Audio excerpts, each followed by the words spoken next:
Assalamualaikum warahmatullahi wabarakatuh. Sebelumnya, terima kasih banyak kepada Bapak Harun yang telah memberikan waktu kepada saya untuk mempresentasikan hasil dari laporan tugas akhir psikologi pendidikan. Sebelumnya, perkenalkan, nama saya Ilham Fadil Raji, mahasiswa semester 4, kelas 4A, Fakultas Psikologi Universitas Dr. Hamka.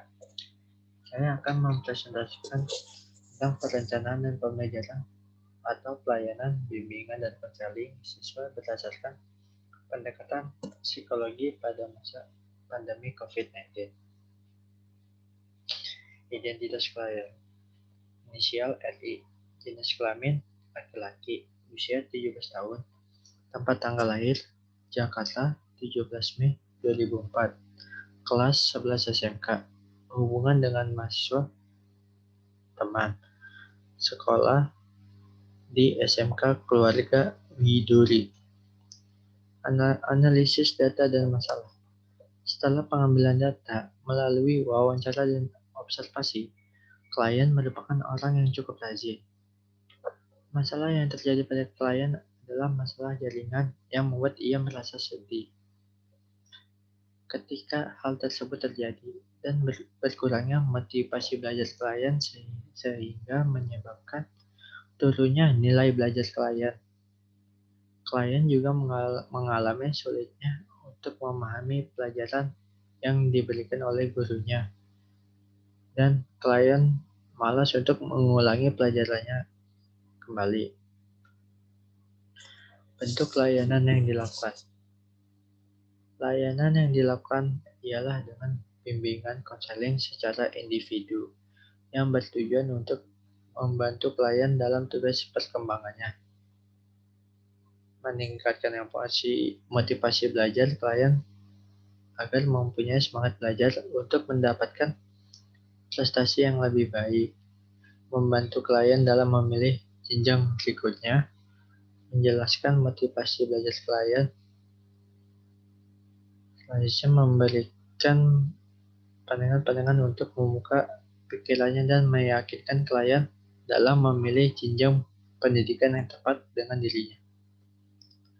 Tahap pelaksanaannya dibagi menjadi 3. Yang pertama itu tahap awal, yaitu mendatangi rumah dan mengucapkan salam kepada klien, menanyakan kabar dan memperkenalkan diri, serta memberitahukan tujuan dan kesiapan kepada klien.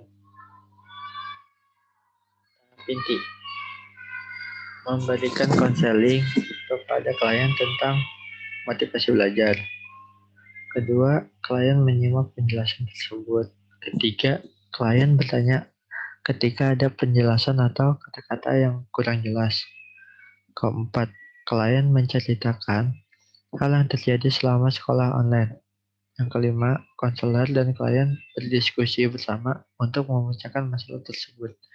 Tahap penutup dibagi menjadi 3. Yang pertama itu konselor menanyakan kepada klien kesimpulan tentang materi yang telah disampaikan. Yang kedua, memberikan semangat kepada klien agar kedepannya lebih bersemangat untuk mengoptimalkan kemampuannya. Yang ketiga, memotivasi klien untuk lebih giat belajar karena perubahan paling penting terjadi karena dirinya sendiri. Kesimpulan dan saran. Kesimpulan yang dapat saya ambil dari laporan ini adalah menyusun untuk melakukan pelayanan bimbingan konseling individu di rumah apalagi di masa pandemi ini, dan lebih memfokuskan peserta didik untuk meningkatkan motivasi belajar klien. Ketika klien mendapatkan dukungan dari keluarganya, pola pikir klien tidak akan berubah pola belajarnya. Yang mungkin sebelumnya menjadi malas, sekarang menjadi lebih rajin. Rencana yang dilakukan konselor ialah mewawancarai klien dan juga ibu klien untuk mendapatkan informasi yang lengkap. Saran untuk sekolah ialah untuk bisa mempersiapkan sistem pelajaran yang lebih baik agar siswa dan siswi dapat memahami pelajaran yang telah diberikan oleh gurunya. Saran untuk orang tua.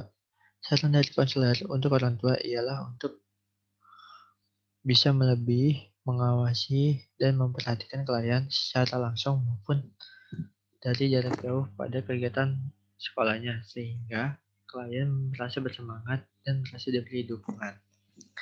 Saran untuk mahasiswa, saran untuk konselor dapat memberikan layanan semaksimal mungkin dan menjelaskan layanan yang dapat dimengerti oleh klien, mengajak klien untuk menjadi lebih aktif dalam pemberian konseling dan juga mencari data sebanyak-banyaknya agar mendapatkan data yang lengkap dan menyeluruh. Ini ada dokumentasi. Ya, terima kasih. Sekian presentasi dari saya. Wassalamualaikum warahmatullahi wabarakatuh.